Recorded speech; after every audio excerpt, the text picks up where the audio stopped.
हर खबर पर होगी आपकी पकड़। डाउनलोड कीजिए एबीपी लाइव ऐप। तो चलिए सुर्खियों के बाद एबीपी रिपोर्टर में आगे बढ़ते हैं और आज की बड़ी खबर आपको बता देते हैं। सेना प्रमुख एमएम नरवणे ने माना है कि एलएसी पर हालात तनावपूर्ण है और भारत ने अब तक जो कदम उठाए हैं वो बहुत सही है। बिल्कुल, और सेना प्रमुख ने यह भी कहा कि चीन को जवाब देने के लिए हमारे जवान तैयार हैं। भारत एलएसी पर यथास्थिति बनाए रखना चाहता है। अभी जो एलएसी के ऊपर जो स्थिति है वो थोड़ी नाजुक है, गंभीर है, लेकिन हम लगातार इसके बारे में सोच विचार कर रहे हैं और हमारी सुरक्षा के लिए हमने कुछ एहतियाती कदम उठाए थे और इससे हमें भरोसा है कि स्थिति कायम रहेगी। और जो भी हमने कदम उठाए हैं वो हमने एलएसी के ऊपर उठाए हैं। जैसे मैंने कहा कि जो भी हम हरकतें देख रहे थे उसको मद्देनजर रखते हुए अपनी सुरक्षा के लिए हमने जो कदम उठाने थे वो हमने उठाए हैं और मुझे उम्मीद है कि जो हमने डिप्लॉयमेंट की है उससे हम अपनी सुरक्षा कायम रखेंगे। अभी जैसे आपको मालूम है पिछले 3 महीने से स्थिति नाजुक ही थे। जो यथास्थिति है उसको हम बरकरार रखेंगे और इसको बरकरार रखने के लिए अलग अलग जरिए से बातचीत चल रही है, मिलिट्री लेवल पर भी, डिप्लोमेटिक लेवल पर भी। और हमें पूरा यकीन है कि जो अभी समस्या खड़ी हुई है उसको बातचीत के जरिए पूरी तरीके से हल किया जा सकता है। तो सेना प्रमुख का बड़ा बयान लद्दाख की धरती से सामने आया है। हमारे साथ हमारे 2 सहयोगी जुड़ रहे हैं। नीरज राजपूत भी लद्दाख में मौजूद है, ज्ञानेंद्र तिवारी भी लद्दाख में मौजूद है। नीरज राजपूत, आपसे मेरा संपर्क कट गया था पिछले बुलेटिन में।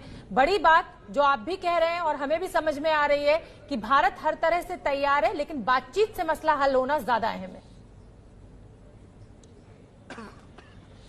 बिल्कुल शोभना, आपने बिल्कुल ठीक कहा है कि जो थल सेना प्रमुख का जो बयान है आज बहुत बड़ा बयान उन्होंने दिया है। एक तो साफ तौर से उन्होंने कहा कि जो भारतीय सैनिक हैं, भारतीय सेना है, वो पूरी तरह से तैयार है, चाहे फिर वो कमांडर्स हो, फील्ड कमांडर्स हो, सीनियर कमांडर्स हो, और साथ ही जो जमीन पे यानी कि एलएसी पर जो हमारे सैनिक तैनात है, जो सबसे पहले अगर कोई स्थिति बिगड़ती है तो चीन का सामना करने के लिए जो हमारे सैनिक तैनात हैं उनसे उन्होंने बातचीत की है, डायरेक्ट उनका मोराल भी बूस्टअप किया है, साथ ही उनकी पीठ ठोकते हुए साफ तौर से कहा किसी भी हमें परिस्थिति के लिए तैयार रहना होगा। और जो हम पिछले 3-4 महीने से देख रहे थे भारतीय सेना की तैयारियों का। साथ ही उन्होंने ये भी कहा कि जो भी करना होगा, कदम उठाने होंगे वो उठाए जाएंगे। और खास तौर से, हालांकि उन्होंने नाम नहीं दिया, बताया नहीं, 29 और 30 अगस्त के बाद जो जिस तरह की परिस्थितियां बनी है एलएसी पर, चीन जो है लगातार शांति की बात कर रहा है, बातचीत की बात कर रहा है, बातचीत के जरिए जो पूरा विवाद सुलझाने की बात कर रहा है, वो कहीं ना कहीं थल सेना प्रमुख के इस बयान में दिखाई पड़ता है। बिल्कुल, और हमारे दूसरे सहयोगी ज्ञानेंद्र तिवारी भी वहां पर पहुंच चुके हैं। तो ज्ञानेंद्र, पहले तो जोश कैसा है?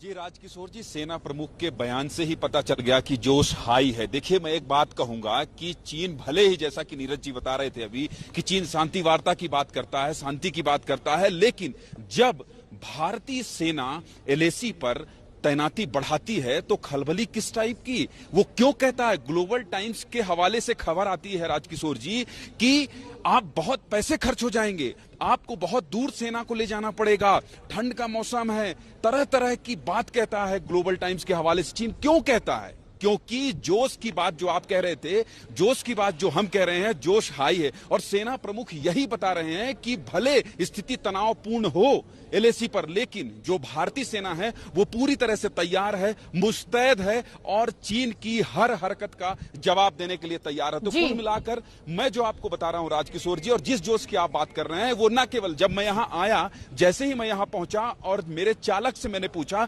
कि जो ये तनातनी हो रही है और जो तनाव है, इसका असर क्या है लेह लद्दाख में, उन्होंने कहा देखिए ऐसा है कि ये जो रोज रोज की बात कहता है ना चीन, तो एक बार उसको समझ आ जाना चाहिए शोभना कि आखिर यहाँ के लोग भी कितने तैयार हैं। जी, मैं नीरज राजपूत एक तथ्य आपके सामने रखना चाहती हूँ और तथ्य ये कि एससीओ की जो बैठक, जो मीटिंग चल रही है रूस में, उसमें चीन के डिफेंस मिनिस्टर ने इच्छा जताई राजनाथ सिंह से मिलने की।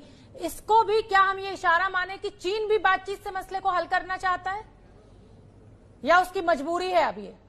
बिल्कुल शोभना, आपने बिल्कुल शोभना, आपने बिल्कुल ठीक कहा। चीन ने ये रिक्वेस्ट किया है, ऐसी जानकारी मिल रही है कि वो चीन के जो रक्षा मंत्री वहां पर पहुंचे हैं फेंग ही, उन्होंने उनकी तरफ से ये संदेश दिया गया है कि भारत के साथ, भारत के जो रक्षा मंत्री राजनाथ सिंह पहुंचे, उनसे बातचीत करना चाहते हैं। ऐसी छन छन कर सामने आ रही है बातचीत। तो ऐसा लगता है कि चीन, चाहे फिर वो ग्राउंड स्तर पर हो, यानी कि हम लोग LAC पर देखते हैं जो ब्रिगेडियर स्तर की बातचीत चल रही है, या फिर टॉप लेवल पर जो बातचीत चल रही है, जी नीरज, बिल्कुल आपने सही बात कही। देखिए, चीन बात तो करता है शांति की और बात करता है वार्ता की, लेकिन पीठ में छुरा भोंकने का उसका इतिहास भी बहुत पुराना नहीं है। खैर, चीन लद्दाख में जो कर रहा है उसकी तस्वीर और खबर आप पिछले 3 दिन से देख रहे हैं, लेकिन ABP न्यूज के पास खुफिया विभाग की एक सीक्रेट रिपोर्ट है। इस रिपोर्ट से जानकारी मिलती है कि चीन लद्दाख के साथ साथ अरुणाचल प्रदेश में भी साजिश रच रहा है। यही बात शोभना मैं कह रहा था कि जो बात तो कर रहा है वो शांति की, लेकिन पीठ में छुरा घोंपने के लिए तैयार भी है। बिल्कुल राजकिशोर, और इस रिपोर्ट को पढ़ने और समझने के बाद जो जानकारी सामने आई, उसके मुताबिक चीन का अगला निशाना भारत का तवांग है, जिस पर वो बहुत दिनों से कब्जा करना चाहता है। आसान शब्दों में अगर इस पूरी रिपोर्ट को समझा जाए तो ये कहा जा सकता है कि लद्दाख एक बहाना है, अरुणाचल प्रदेश अब चीन का अगला निशाना है।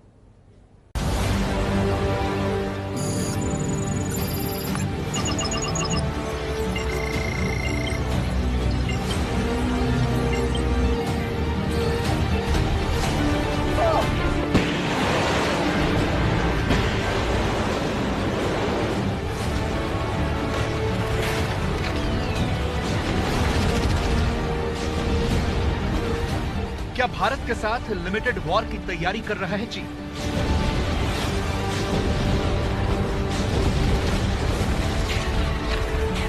भारत की खुफिया एजेंसी की रिपोर्ट में चीन की साजिश दिख गई।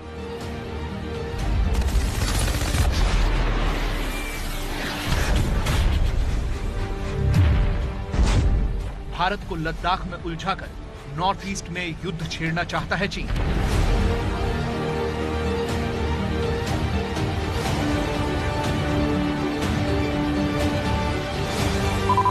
दिल्ली और लद्दाख से लेकर नॉर्थ ईस्ट तक ABP न्यूज के 3 संवाददाता चीन की सबसे नई साजिश आपके सामने रखने वाले हैं। संवाददाता ओम प्रकाश तिवारी खुफिया विभाग की सीक्रेट रिपोर्ट आपको दिखाएंगे, संवाददाता नीरज राजपूत लद्दाख में चीन की साजिश बताएंगे और संवाददाता पिंकी पुरोहित नॉर्थ ईस्ट से चीन की चाल बताएंगे।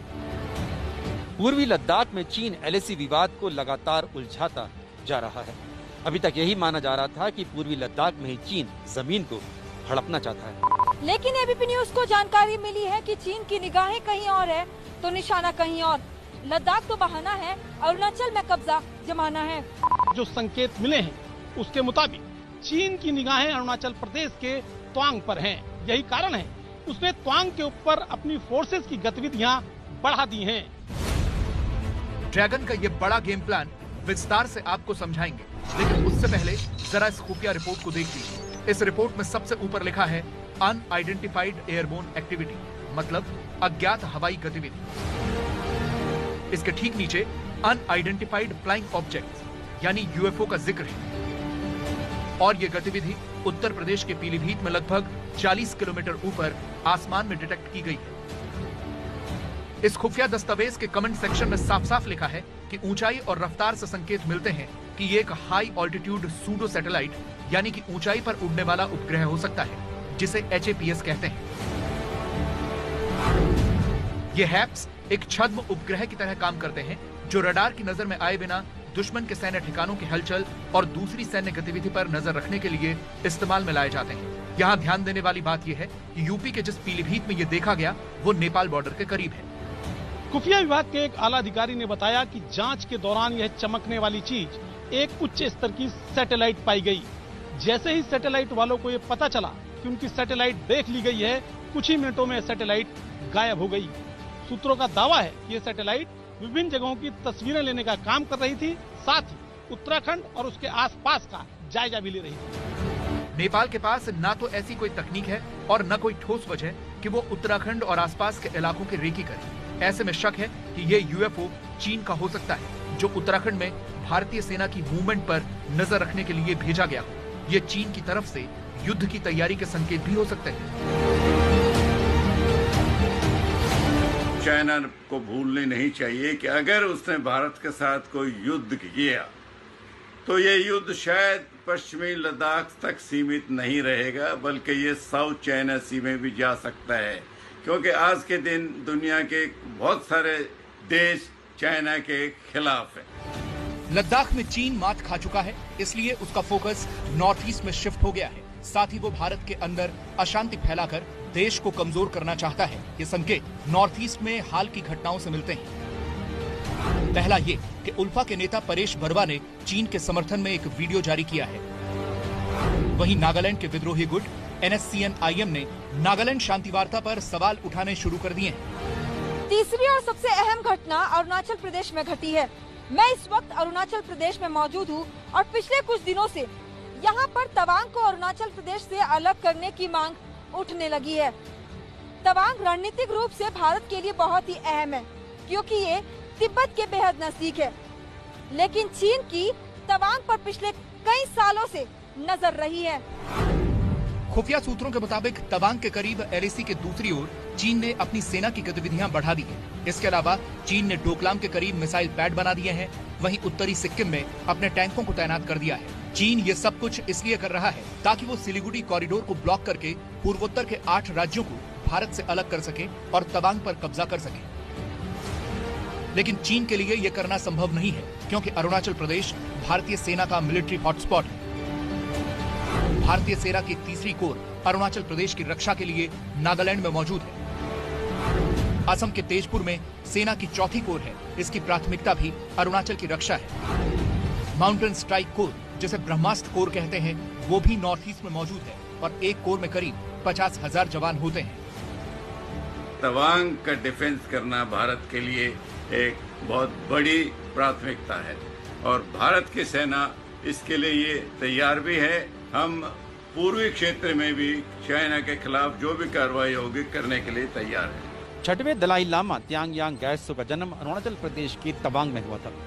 इसीलिए चीन अरुणाचल प्रदेश को तिब्बत का दक्षिणी हिस्सा मानता रहा है। लेकिन ये भी सच्चाई है कि तवांग बेहद ऊंचाई वाला इलाका है, जहां से भारतीय सैनिक LAC पर डोमिनेट करते हैं।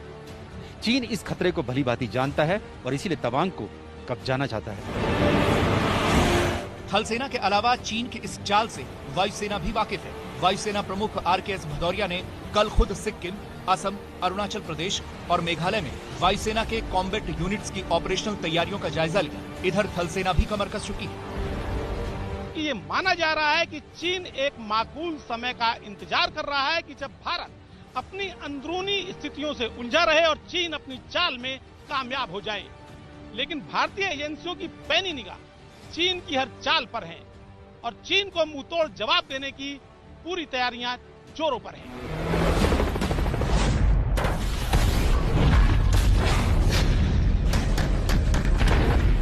तरीके से MM नरवणे का बड़ा बयान सामने आया है राजकिशोर। बिल्कुल, और नीरज राजपूत हमारे सहयोगी मौजूद है हमारे साथ। नीरज, चीन की हमेशा ये आदत रही है एक हाथ से दोस्ती, दूसरे हाथ से छुरा भोंकना।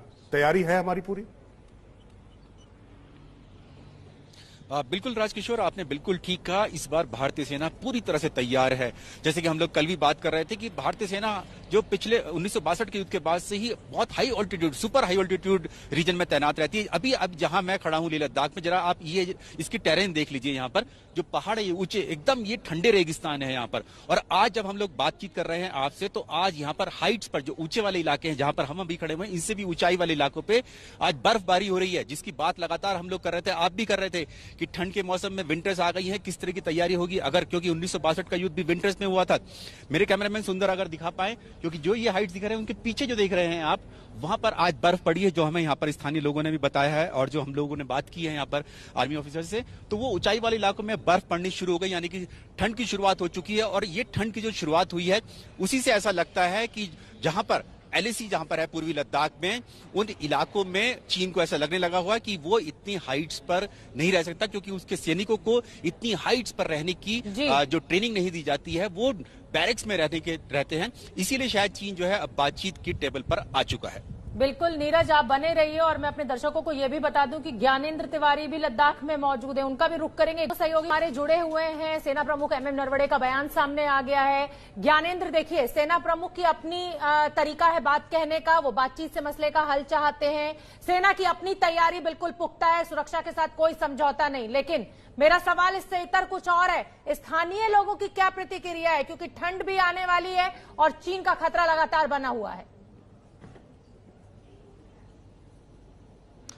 देखिए शोभना, जिस तरह से आप कह रहे हैं कि स्थानीय लोगों की क्या प्रतिक्रिया है, जैसे मैं पिछली बार यही बता रहा था, जब मैं यहां पहुंचा, लेह पहुंचा, तो लेह के लोगों से मैंने बात की। सबसे पहले अपने चालक से बात की। इसके बारे में कुछ बताऊं उससे पहले मैं आपको एक बात बताता हूं जो चीन की तरफ से खबर आ रही है। चीन कहता है चोटी ऊपर है, पहाड़ी बहुत ऊपर है। ये पहाड़ी दुर्गेश दिखाइए जरा, वो इसकी बात कर रहा है। चीन अपने देश में बैठकर इस पहाड़ी की बात कर रहा है कि आखिर ठंड का मौसम में जवान कैसे चढ़ेंगे, भारतीय सेना को बहुत खर्च आएगा। अरे रहने दीजिए भाई, खर्च उठाने के लिए भारत सरकार तैयार है। आप कह रहे हैं बातचीत का दौर आएगा, बातचीत का दौर आएगा, बातचीत कर रहे हैं हम, हर स्तर पर बातचीत कर रहे हैं और बातचीत करने के लिए हम भी तैयार हैं। अब मैं बात करता हूं लेह की, इसलिए बात करता हूं, लद्दाख की बात करता हूं, क्योंकि जब मैं यहां उतरता हूं, यहां के लोगों से बात करता हूं, तो लोग कहते हैं बार बार, हर बार चीन ये कहता है, लेकिन इस बार चीन को ये समझ आ रहा है, इस बार ये चीन को समझ में आ रहा है कि हम बातचीत को तैयार हैं, हम बातचीत को तैयार हैं, लेकिन सेना पीछे नहीं हटेगी। कहीं ना कहीं मजबूत स्थिति में है, क्योंकि ब्लैक टॉप के ऊपर भारत का कब्जा है।